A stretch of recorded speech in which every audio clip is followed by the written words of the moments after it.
അതുകൊണ്ട് തഅറഫ് ഇലല്ലാഹി ഫിർറഖാ യഅരിഫുക ഫിശ്ശിദ്ദ.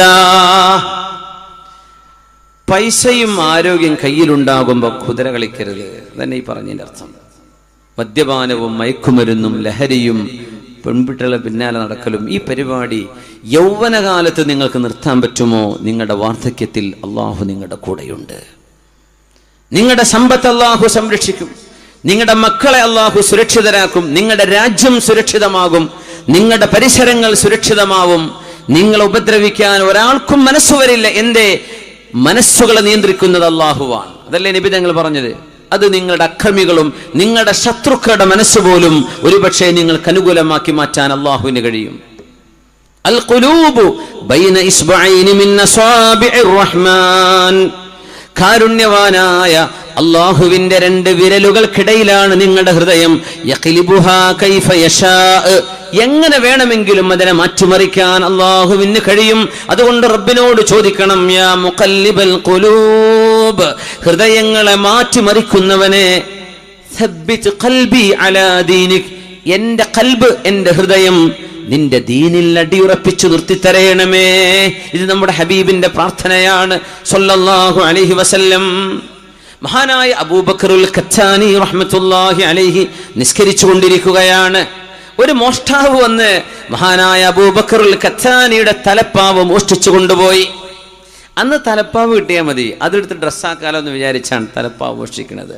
ആലോചിച്ചു നോക്കൊരു ഉസ്താദ് ഇങ്ങനെ നിസ്കരിക്കുകയാണ്. അപ്പോൾ തോളുന്ന് ഷാൾ എടുത്തിട്ട് പോയി. അത് എടുത്തത് മഹാനായ അബൂബക്കറുൽ ഖത്താനി റഹ്മത്തുള്ളാഹി എന്ന പ്രഗത്ഭനായ ഒരു സൂഫി വര്യന്റേതായിരുന്നു. ഇയാളത് കൊണ്ടുപോയി വിൽക്കണല്ലോ. വിൽക്കാൻ വേണ്ടി കച്ചവടക്കാരന്റെ അരികത്തേക്ക് നീട്ടിക്കൊടുത്തു. ഇതായി തുണിക്കെനിക്ക് പൈസതാ. ആ നീട്ടിയതാണ്. പിന്നെ കൈ മടക്കാൻ പറ്റിയില്ല. അത് വിടാനും പറ്റുന്നില്ല, കൈ മടക്കാനും പറ്റുന്നില്ല. അവന്റെ കൈയങ്ങ് ഉറച്ചുപോയി. അപ്പോ ഓടി വന്നു അബൂബക്കറുൽ ഖത്താൻ റഹ്മത്തുള്ളാഹി അലൈഹിയോട് പറഞ്ഞു, മഹാനവറുകളെ, എന്നോട് മാപ്പാക്കണം, എന്റെ കൈദാ ഉറച്ചുപോയിരിക്കുന്നു, മാപ്പാക്കി തരണം. മഹാനായ ശൈഖ് അവറുകൾ ദുആ ചെയ്യുകയാണ്, ഇലാഹി അബ്ദുക റദ്ദ ഇലയ്യ മാ അഖദ മിന്നി. പടച്ചവനെ, നിന്റെ ഈ പടപ്പ് എന്നിൽ നിന്ന് എന്താണോ മോഷ്ടിച്ചത് അതെനിക്ക് തിരിച്ചു തന്നിട്ടുണ്ട്. ഫർദുദ് അലൈഹി മാ അഖദ്ത മിൻഹു. അതുകൊണ്ട് അയാളിൽ നിന്ന് നീ എടുത്തത് തിരിച്ചു കൊടുത്തേക്ക് റബ്ബേ. കയ്യിന്റെ ആരോഗ്യം അല്ലാഹു തിരിച്ചെടുത്തത് കൊടുത്തേക്ക് റബ്ബേ, കുഴപ്പമില്ല. വആദ സാലിമാ. പിന്നെ അദ്ദേഹം ഒരു കുഴപ്പവുമില്ലാതെ തിരിച്ചു പോകുന്നു. സംഭവം സഫഹാത്തുൻ മുശ്രിഖാ മിൻ ഹയാത്തിസ് സാബിഖീൻ. നദീർ മുഹമ്മദ് മക്തബിയുടെ ഈ ഗ്രന്ഥത്തിലുണ്ട് സംഭവം. കയ്യങ്ങട് ഉറച്ചു പോവാണ്. പിന്നെ തിരിച്ചു കിട്ടിയത് മഹാൻ ദുആ ചെയ്തപ്പോഴാണ്. തൊടാൻ കഴിയില്ല. അല്ലാഹുവിന്റെ ഔലിയാക്കന്മാരുടെ ജീവിതം അതാണ്. റാബിഅത്തുൽ അദവിയ്യ റളിയല്ലാഹു അൻഹയുടെ വീട്ടിലേക്ക് കള്ളം കയറിയ അനുഭവമുണ്ട്. റാബിഅത്തുൽ അദവിയ്യ നഫീസത്തുൽ മിശ്രിയ ബീവി ഈജിപ്തിലാണ്, ഖൈറോവിലാണ്. റാബിഅത്തുൽ അദവിയ്യ ബീവി എന്ത് വിഷമം കൊള്ളുന്നത് ഫലസ്തീനിലാണ്. ഫലസ്തീനിലെ ജബൽ സൈത്തൂനുണ്ട്, ഒലീവ് മല. അതായത് മസ്ജിദുൽ അഖ്സയുടെ നേരെ മുമ്പിലുള്ളൊരു കുന്നാണ്, മനോഹരമായ കുന്ന്. അവിടെയാണ് ഹിബ്രു യൂണിവേഴ്സിറ്റി ഉള്ളത്. അവിടെയാണ് ഈസാ നബി അലൈഹിസ്സലാം ആകാശത്തേക്ക് ഉയർന്ന സ്ഥലമുള്ളത്. അവിടെ ഒരു ചെറിയ പള്ളിയുണ്ട്, ഇപ്പോൾ ഒരു മുനാരമുണ്ട്. ഈസാ നബി അള്ളാഹു ആകാശത്തേക്ക് ഉയർത്തിയ സ്ഥലം. അതിൻ്റെ കുറച്ച് ഇടത് ഭാഗത്ത് താഴേക്ക് പോയാൽ സൽമാനുൽ ഫാരിസി റളിയല്ലാഹു അൻഹു ഉണ്ട്. സൽമാനുൽ ഫാരിസിയെ സിയാറത്ത് ചെയ്ത് വന്ന് മുമ്പോട്ട് ഇറക്കത്തിലേക്ക് വന്ന് അവിടെ പനോരമ വ്യൂ ഉണ്ട്. ജെറൂസലേം മൊത്തത്തിൽ കാണാൻ കഴിയുന്ന, ജെറൂസലേമിലെ ക്രിസ്ത്യാനികളുടെയും മുസ്ലിമീങ്ങളുടെയും ജൂതന്മാരുടെയും ഖബർസ്ഥാൻ ഒരുമിച്ച് കാണുന്ന ഒരു വ്യൂ പോയിന്റ് ഉണ്ട്. ആ പോയിന്റിലേക്ക് പോകുമ്പോൾ ഇടത് ഭാഗത്ത് ഒരു ചെരുവിൽ അന്ത്യവിഷമം കൊള്ളുകയാണ് മഹദിന്. പുറത്തിറങ്ങാൻ പറ്റുന്നില്ല. പുറത്തേക്കുള്ള വഴി കള്ളം. അവസാനം ബീവിയോട് ചെന്ന് പറഞ്ഞു, ബീവി മാപ്പ് തരണേ, ഇവിടെ വെച്ചേക്കട്ടെ, എനിക്ക് പോകാൻ പറ്റുന്നില്ല. അവിടെ ആരോ വിളിച്ചു പറയുന്നത് കേട്ടു, ഇന്നാ നഹ്ഫദു ബൈതഹാ വല്ലാഹു ഖൈറുൻ ഹാഫിളാ. റാബിഅത്തുൽ അദവിയ ബീവിയുടെ വീട് ഞാൻ സംരക്ഷിക്കുകയാണ്. അള്ളാഹുവാണ് ഇതിന്റെ സംരക്ഷകൻ, അള്ളാഹു ഇതിനെ സംരക്ഷിക്കും, അതുകൊണ്ട് ഞങ്ങളതിന് കാവൽക്കാരാണെന്ന് ആരോ അവിടെ നിന്ന് വിളിച്ചു പറയുന്നു. അവിടെ കൊണ്ടുപോയി വെച്ച് ഓടുകയാണ് ഉണ്ടായത്. സുബ്ഹാനല്ലാഹ്. അതുകൊണ്ട് മുഅ്മിനെ ഖബറിലേക്ക് പ്രവേശിക്കുമ്പോൾ, റൂഹ്, നമ്മുടെ മരണം നമ്മെ തേടി വരുമ്പോൾ, നമ്മുടെ മലക്കുൽ മൗത്ത് റൂഹ് പിടിക്കാൻ വരുമ്പോൾ, മനുഷ്യന്റെ ആത്മാവ് ശരീരത്തിൽ നിന്ന്, ദേഹത്തിൽ നിന്ന് ദേഹിയെ പിടിച്ചെടുക്കുമ്പോൾ മലക്കുകളോട് അല്ലാഹു പറയുന്നുണ്ട്, ശുമ്മ റഅസഹു, ആ മനുഷ്യന്റെ തലയൊന്ന് മണത്ത് നോക്ക്, തലയിൽ എന്താ ഉള്ളത്? മലക്ക് പറയും, അജിദു ഫീ റഅസിഹിൽ ഖുർആൻ, അല്ലാഹുവേ നിന്റെ ഖുർആൻ പാരായണം ചെയ്ത ആളായിരുന്നു, തലയിൽ ഖുർആനാണ്, മെമ്മറി ഖുർആനാണ്, സിനിമ പാട്ടല്ല, മെമ്മറി ഖുർആനാണ്. ശുമ്മ ഖൽബഹു, മലക്കേ ആ മരിക്കുന്ന മനുഷ്യൻ ആണോ പെണ്ണോ അവരുടെ ഹൃദയമൊന്ന് മണത്തു നോക്ക്.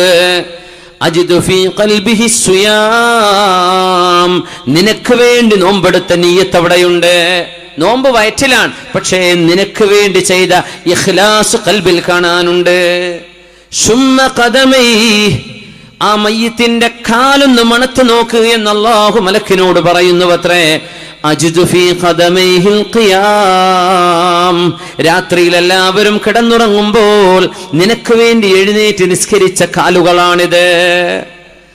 അങ്ങനെ അവിടെ പറയപ്പെടും, ഹഫിള നഫ്സഹു ഫഹഫിളഹു അല്ലാഹു അസ്സ വജൽ, അല്ലാഹുവിന് വേണ്ടി ശരീരം സൂക്ഷിച്ച ഒരാളെ അല്ലാഹു നാളെ ഖബറിലും സംരക്ഷിക്കാൻ പോവുകയാണ്.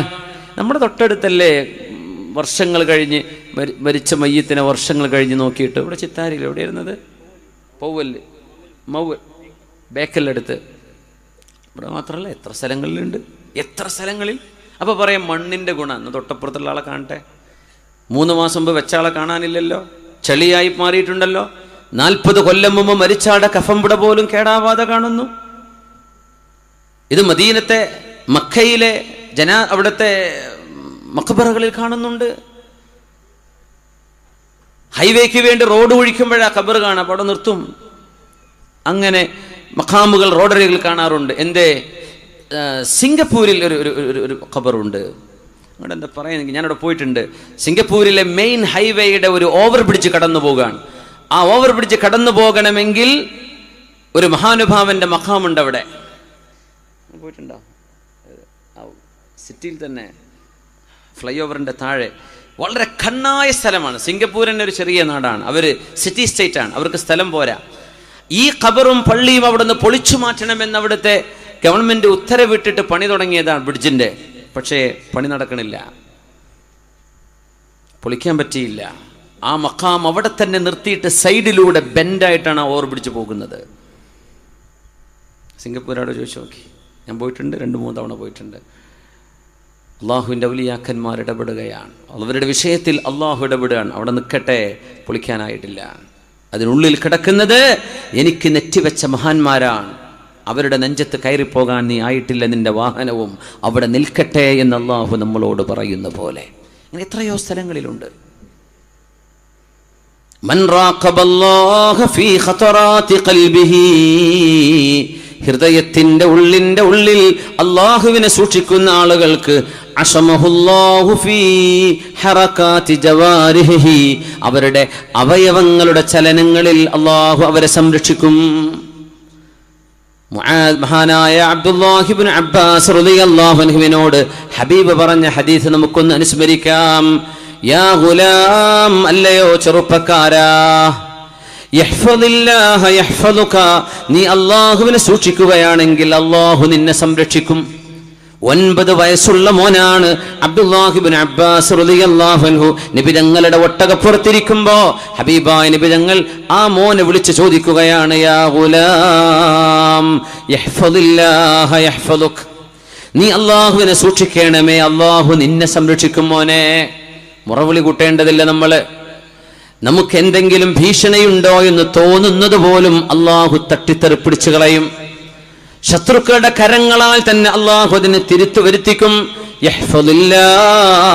5 നേരത്തെ നിസ്കാരം നിലനിർത്തുന്നവരായി, നാവുകൊണ്ട് നുണ പറയാത്തവരായി, വഞ്ചന ചെയ്യാത്തവരായി, മയക്കുമരുന്നിനും ലഹരിക്കും അടിമകളാവാതെ, ഗേൾഫ്രണ്ടും ബോയ്ഫ്രണ്ടും കൊണ്ട് മതിമറന്ന് ജീവിക്കാതെ, അള്ളാഹുവിന്റെ വഴിയിൽ നല്ല നിലക്ക് ധൂർത്തടിക്കാതെ ജീവിക്കുന്ന ആളുകൾക്ക് യഹ്ഫളുക, അള്ളാഹു നിന്നെ സംരക്ഷിക്കും.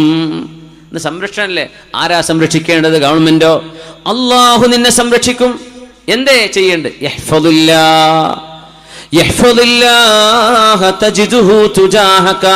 നീ അള്ളാഹുവിനെ സൂക്ഷിക്കണമേ. അള്ളാഹു നിന്റെ കൺമുമ്പിൽ നിൽക്കുന്നത് നിനക്ക് കാണാൻ കഴിയും. അത് ഭൗതികമായ കാഴ്ചയല്ല, നിന്റെ വിഷയങ്ങളിൽ അള്ളാഹു ഇടപെടുന്നത് കാണാൻ കഴിയും.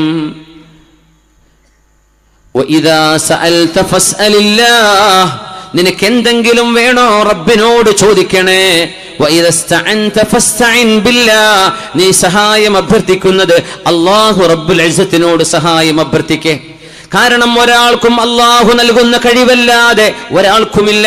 അല്ലാഹുവാണ് മുത്ലഖ് കഴിവുള്ളവൻ, അല്ലാഹു ജല്ല ജലാലുവാണ്.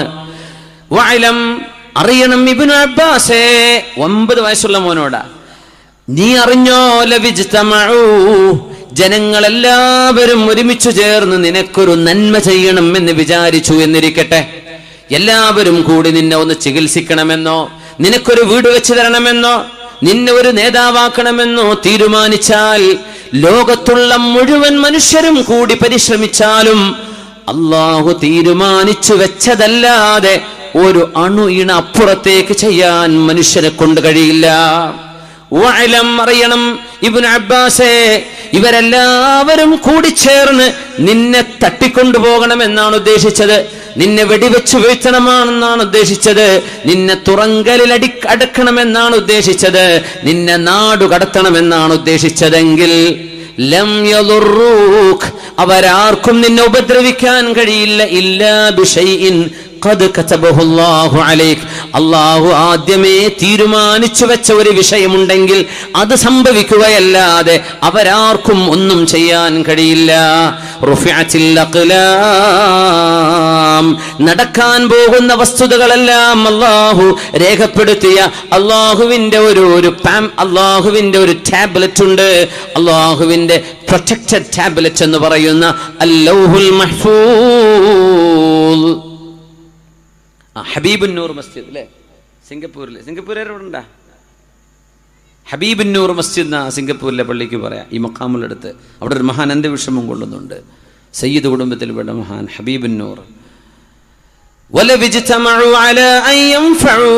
ജനങ്ങളാർക്കും ഉപകാരം ചെയ്യാൻ ജനങ്ങൾ മുഴുവൻ ഉദ്ദേശിച്ചാലും അള്ളാഹു ലക്ഷ്യം വെക്കുന്നതേ കഴിയൂ. ജനങ്ങൾ വിചാരിച്ചാൽ നിന്നെ ഉപദ്രവിക്കാൻ കഴിയില്ല. പേനകൾ ഉയർത്തപ്പെട്ടിരിക്കുന്നു, പേപ്പറുകൾ വറ്റിക്കഴിഞ്ഞു, തീരുമാനം നടന്നു കഴിഞ്ഞു. അതുകൊണ്ട് ആ രക്ഷിതാവിൽ ഭരമേൽപ്പിക്കുക, അതാണ് നിന്റെ വിജയത്തിന്റെ വഴിയെന്ന് അഷ്റഫുൽ ഖൽഖ് റസൂലുള്ളാഹി സ്വല്ലല്ലാഹു അലൈഹി വസല്ലം